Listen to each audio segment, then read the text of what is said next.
was talking to someone about it. They asked me what I was preaching on Sunday. And I told them what I was preaching about on Sunday. I said, but I'm more excited about what I'm preaching on Wednesday night. I don't know why, I just was. Okay, so if you have ever thought, and this is, you can see why it's related to what I just shared for the offering. I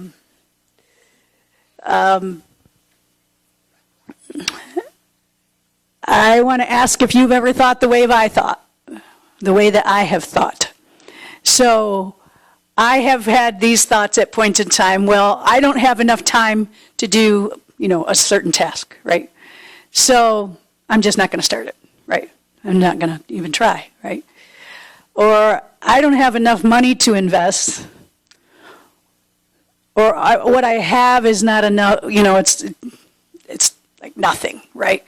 So I'm just not going to do that, right? Am I the only person who's thought that way? And I have realized just literally within the last week, that's a scarcity mindset. That is not an abundance mindset. That is a scarcity. I don't have enough time. I don't have enough money to do. I don't have enough, so I won't do anything. It's like the guy in the parable we just talked about. Well, I just got one. I'm going to keep it. I'm going to keep it.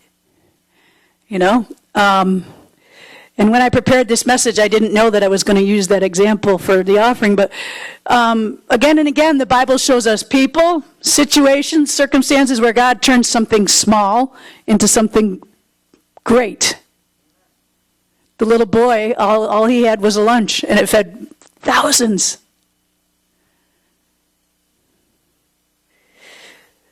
In Mark 4, the parable of the sower, the seed, just a small seed, just one seed, when sowed in the right kind of soil, has the potential to produce 30, 60, or 100-fold. All it takes is one seed. But what if the farmer thought the way that I was thinking? It's just a seed. It's just one. What can I do with it? I'm not gonna plant it. It's not enough to produce the crop that I need. Well, maybe not. But one grain of corn, even if it all it produces is one corn cob, which is unlikely. How many seeds are on a single corn cob? Well, then you can plant all those, and eventually you're going to have way more than you started with, right? But if he'd thought the way I had been thinking, he would have nothing. So I want to share tonight about some small creatures, for people who are animal lovers might like this sermon, who are by all appearances weak, small, defenseless. However, they have used what they had and they turned it into something far greater, something better.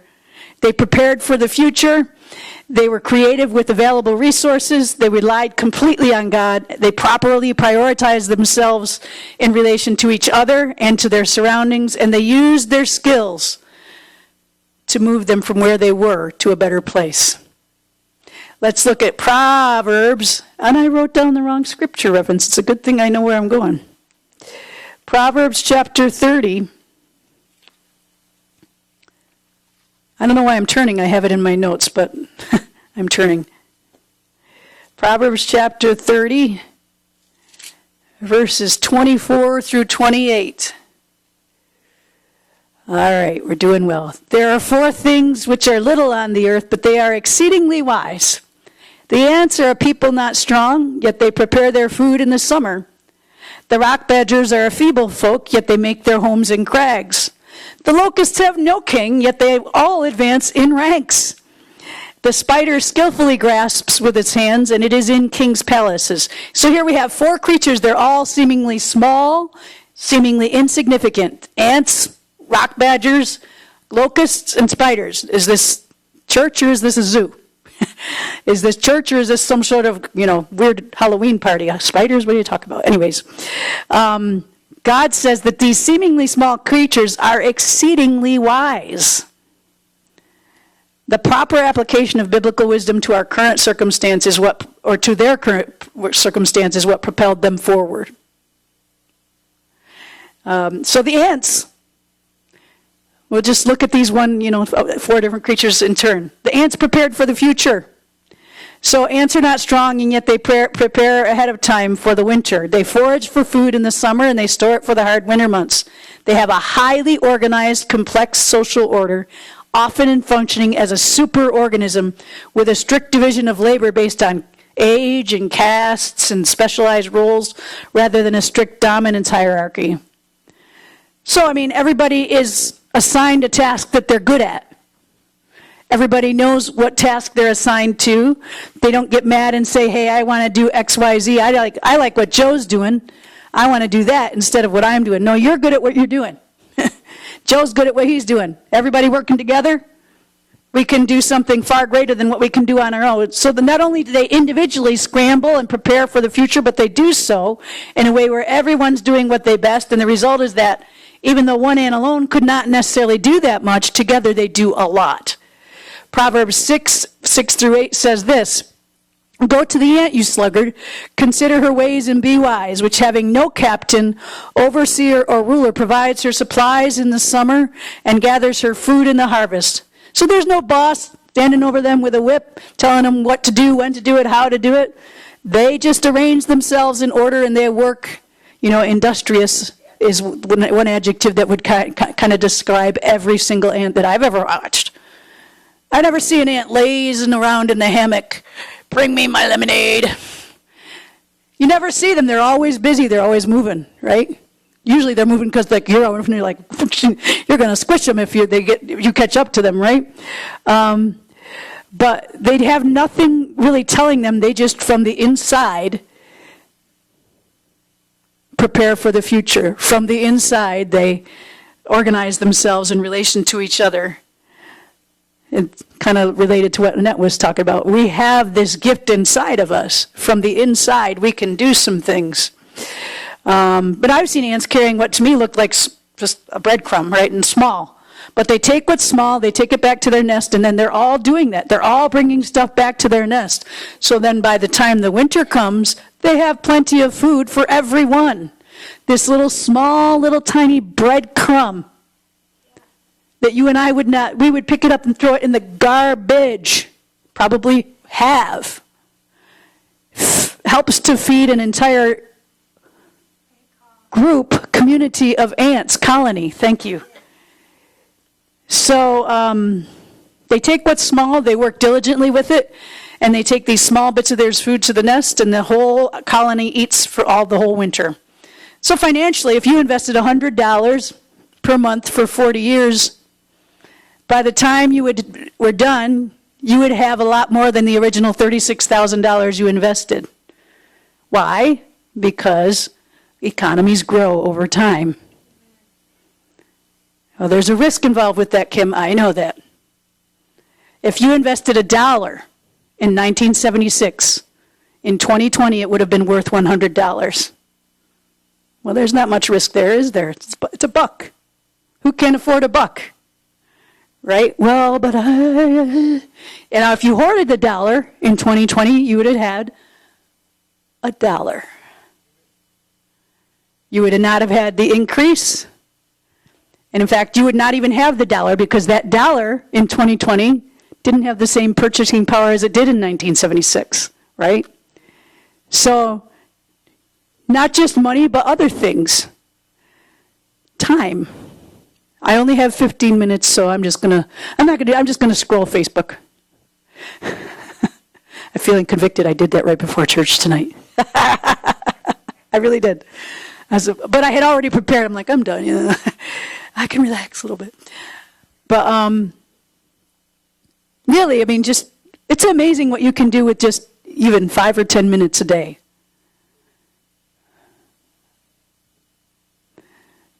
Certainly with 15 minutes. If you just took 15 minutes a day and just read your Bible for 15 minutes a day, probably within the space of a year you can finish your whole Bible. Certainly within 18 months. Some people read slower than others, but, Or if you just took 15 minutes a day and read your Bible, prayed in the Spirit for 15 minutes a day, you could become just a very effective prayer. Not that you're not already one, but we could become better, just with little tiny units of time. James Clear says in Atomic Habits, just reading to make sure I didn't miss anything that I wanted to say. So he says, and I'm quoting it exactly, this is from chapter 1 in Atomic Habits. Habits are the compound interest of self-improvement. Getting 1% better every day counts for a lot in the long run. Small differences often appear to make no difference until you cross a critical threshold. The most powerful outcomes of any compounding process are delayed. You need to be patient. But so often this is what happens with exercise. You know, people will set it, we just had January, people make their resolutions about, I'm going to work out, or I'm going to, you know, after a week they're stopped because they don't see an instantaneous result, but you just need to do a little bit. You're almost better saying, I'm going to exercise for 5 minutes a day, or 2 minutes, even just 2 minutes. And just do that much, and it'll grow as you go. But we have these great goals. I want to hit this goal. Really what we need to do is set systems. That's that's one of the main points of the book, Atomic Habits. But ants show us this. They collect small amounts over a period of time, over a long period of time, and later it feeds them. So their preparation for tomorrow and next month and next year started today. So then we have rock badgers. Now I don't know what rock badgers are. I do know what they are now because I looked on, you know, and they look like a small guinea pig, maybe like a small rabbit, but they are completely defenseless.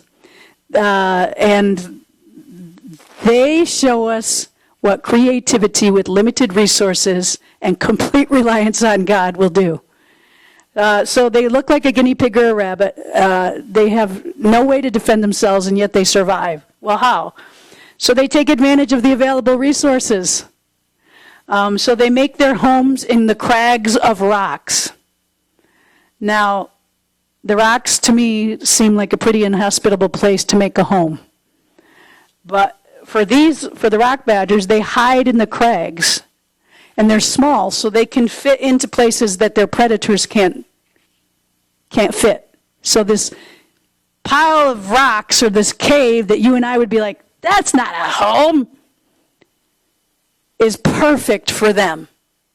They make it a home. They use the resources that are there and they turn it into a home. And of course, we all know that God is sometimes described as a rock, right? So these rocks are symbols of God, our rock, who keeps us safe. And they are reliant completely on the rock for protection because they don't have a way to defend themselves. So they're creative in turning what might be viewed as a desolate place into a dream home. They don't complain about their surroundings. They just take full use of their surroundings. And they use it to their advantage.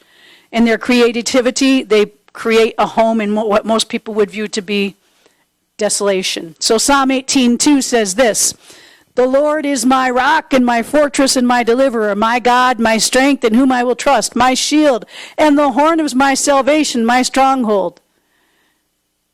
God's our rock. And like the rock badgers, we can rely completely on God, and we can be looking at, sometimes, I got my hand up, sometimes we get put in places that at least seem to be kind of inhospitable, not necessarily pleasant, painful, not necessarily surrounded by all the people we would like to be surrounded by. But if we will make creative use of our circumstances and our surroundings, we will be able to look back and realize God was protecting us. God was providing for us. And God was even preparing us for what was ahead. I mean, I can look back, stretching back to childhood. I mean, I can look back to a lot of things that to me were painful. But now I'm like, yeah, I know exactly. I understand exactly why I walked through that. No wondering. In fact, I just said to somebody, one of my friends within the last couple of months, we were talking on the phone. I was talking about some things she knew about that had occurred while I was in Ukraine, and I won't really necessarily go into all of that. But I just said, well, I know exactly why I walked through what I walked through in Ukraine, and I was mentioning I said, because now, and I was like, now, boom, boom, boom, boom, boom, boom, boom, boom. It all just fits perfectly with what I need to be right now. It's not something at the time that I was in Ukraine that I thought it was just like, oh, this hurts. That's the truth. That's the way it was. My soul was screaming. But every step of the process is part of God's plan, even some of the painful steps. So we have the ants, they prepare for the future. We have the rock dredgers who use their surrounding resources creatively and completely rely on God, their rock. And then we have the locusts. Now, the locusts show us proper priorities and order in our lives, in our surroundings, and in our relationships. You take one locust by itself, it can do a little bit of damage to your garden. You take that locust and you put it in a swarm of locusts and your garden is toast, right? So locusts' power is in coming together, and they advance in order. Again, similar to the ants, they have no captain, overseer, or ruler, right?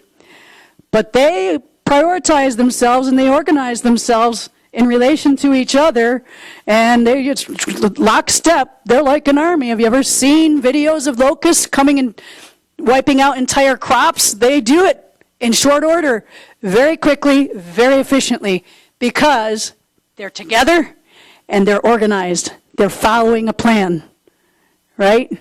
They're relating to each other exactly the way they need to relate to each other. And we as believers, we can do that. Throughout Deuteronomy 32:30 says,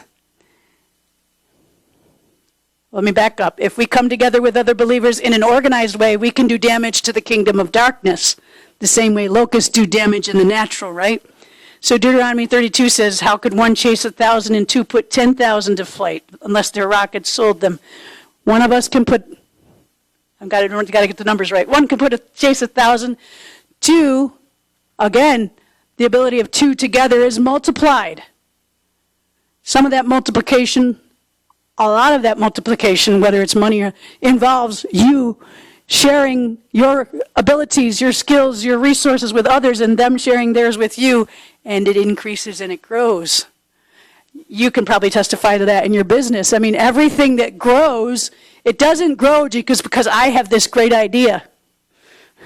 I might have a good idea, but then the idea needs to be refined. It needs to be, like wood, sanded down because there's rough edges on it that I don't necessarily see all the big picture, and then somebody else can come and say, hey, what about this? Have you thought about that? No, I didn't, but that's exactly what you're right, But you only do that if you're relating to others properly. Okay? So some believers will come together, but if things don't go their way, they will at best pout, and at worst, they will cause a problem and leave. But that's not order. That's not properly relating to ourselves or to other believers or to God. Some believers will make an attempt to be in order, but they bring a personal mess with them wherever they go. It's not just the coming together, it's coming together in proper order. So are we prioritizing godly connections? Are we properly relating to others? Are we organizing ourselves and our surroundings so that we bring to the group something that's peaceful? Or are we like Pigpen? Remember the comic strip Peanuts? Do you remember Pigpen? Thank you. I was hoping if this is a younger crowd, I was like, but no, I'm pretty sure everybody's going to. But you remember? This cloud of dust just comes with him everywhere he goes. And we got believers like that too. It's like, well, they're trying to come together, but you're bringing your mess with you. We love you, but you're bringing your mess with you. And that's not anybody here. I have seen it. I have sometimes been it. For sure. And it's painful to realize.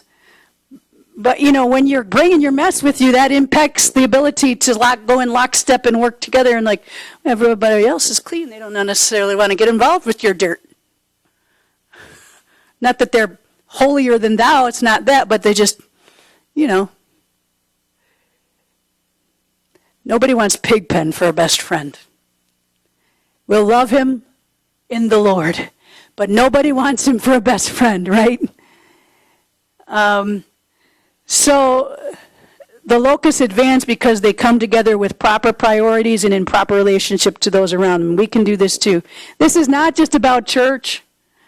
It's related to church, but how do I show up at work or in my family? The whole can and should be greater than the sum of its parts.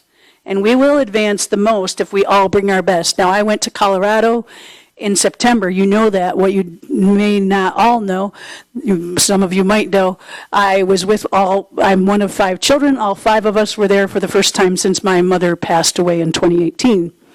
So my brother lives in Colorado. He invited all of us. We're all in New York. He's in Colorado. There's 4 of us in New York. And I was just kind of reflecting on this when I was getting ready in this sermon, because my brother Bobby, he's very successful. He's a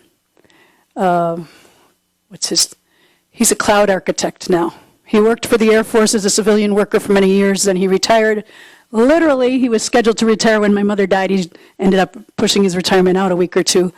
But and now then he negotiated he was not a cloud architect then, he just negotiated because he thought he could learn it. And he had his Air Force career had been in IT, and he's doing it now.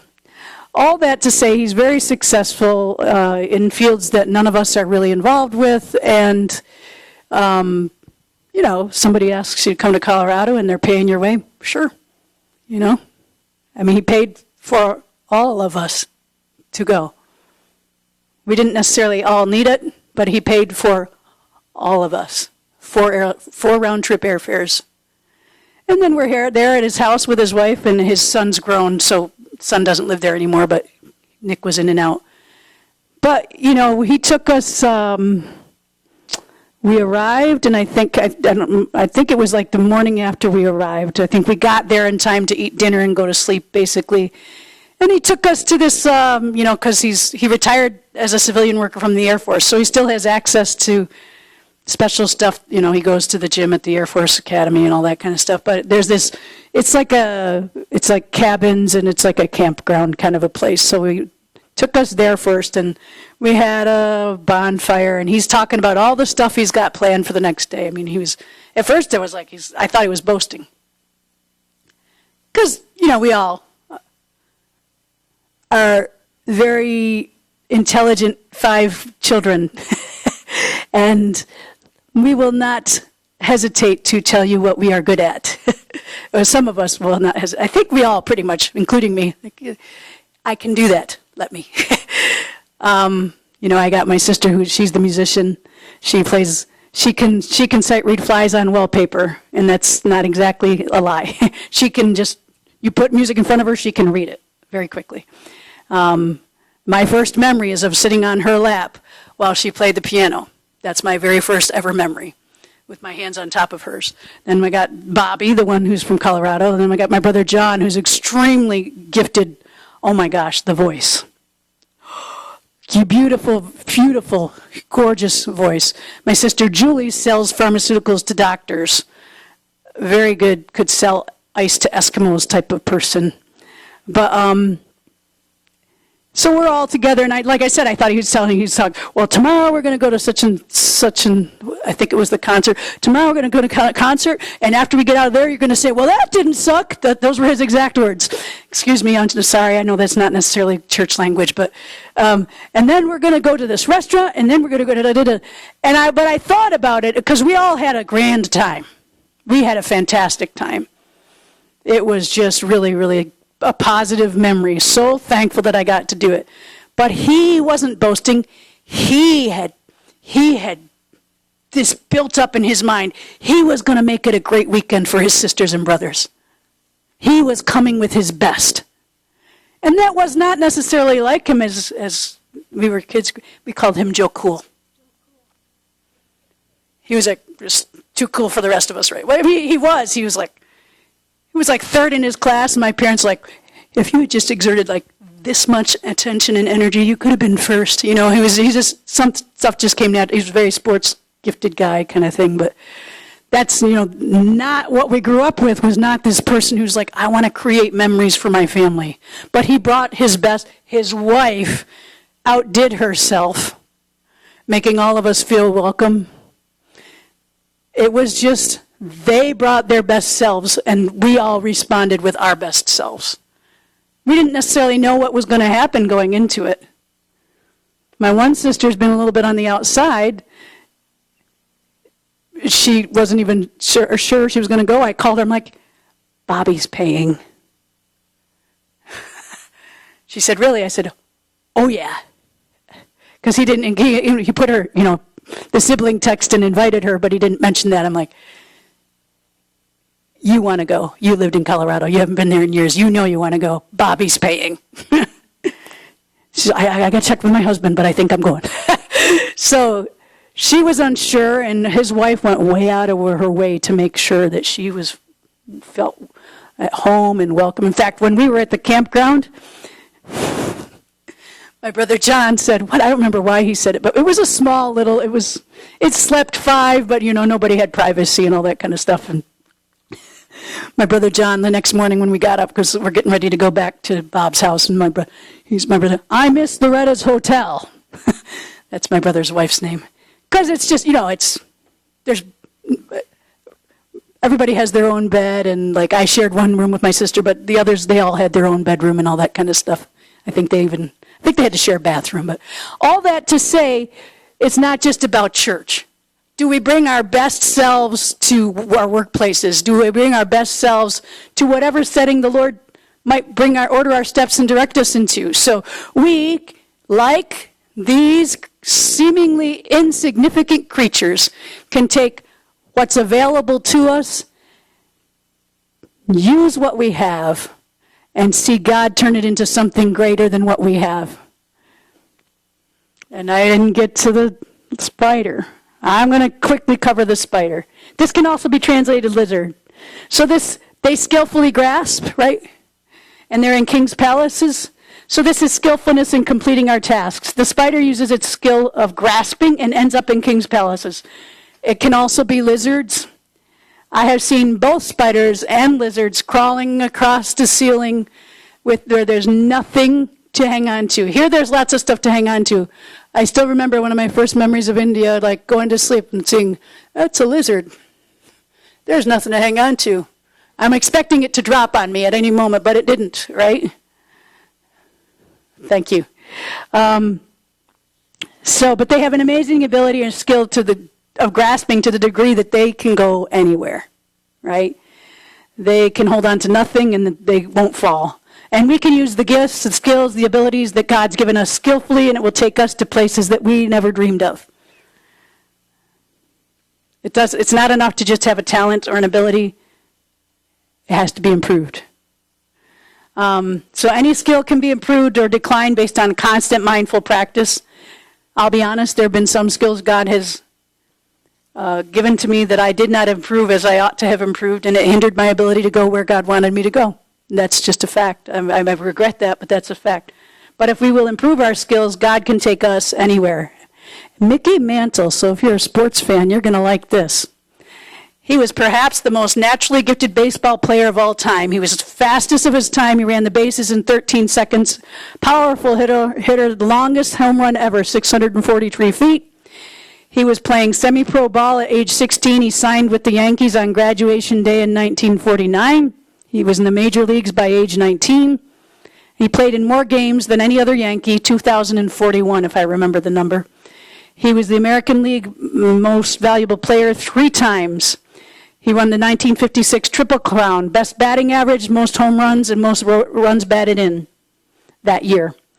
But he did not reach his full potential.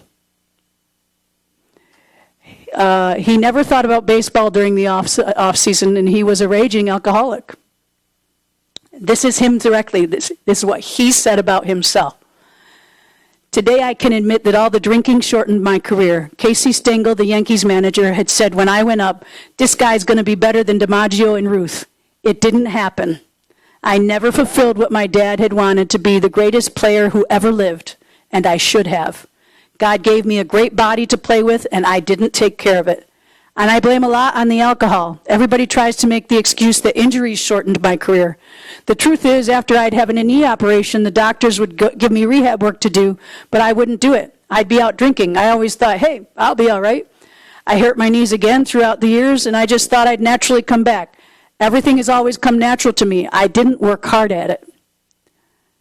That's what he said of himself. So despite his great natural talent, Mantle never displayed the same level of commitment off the field as he displayed on it. So the spider shows us that if we hone our craft and our skills, don't be like Mickey Mantle, it will move us into places we never dreamed of. So the conclusion, so what? We can be wise like the ant and prepare for the future like the rock badgers and creatively use our surroundings. Relying completely on God, we can be like the locusts and properly prioritize ourselves and our surroundings and our resources and in our relationships. And like spiders, we can skillfully grow our abilities, and it will propel us forward into places that we never dreamed of. It's the small, everyday decisions we make that make these things become clear. We use the time and the resources, the money that we have, the gifts, the skills, the ability that God's given us, and we trust Him for the increase. Again, I'm going to ask you, what was most useful for you tonight? Because, just make a mental note. That's what God wants you to think about it. So we're going to pray. We could improve in prayer. That's an area we could improve in. I remember, and I'm sorry if I'm repeating myself. This is not part of the sermon. It's just a thought that I had. I remember a time in my life when the Lord led me just pray 5 minutes a day for this certain situation, certain people. Just 5 minutes a day. That's all He asked. 5 minutes a day. So I would get in my car to go to work, and before I went to work, I would sit in the car and pray in the Spirit for 5 minutes a day for those people. That's all I did. I didn't know what I was praying for. That's all I did. I just kept doing it. I'm like, I can do 5 minutes a day, right? And I got to tell you, that grew into something that I never expected it to grow into. I grew in prayer, for sure. But the results of those prayers and the mutuality that occurred within that divine relationship, you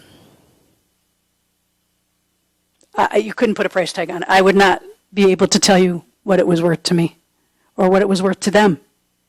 All just from, why don't you just pray for 5 minutes a day in the Spirit for these people? So, it's simple, right? Let's pray.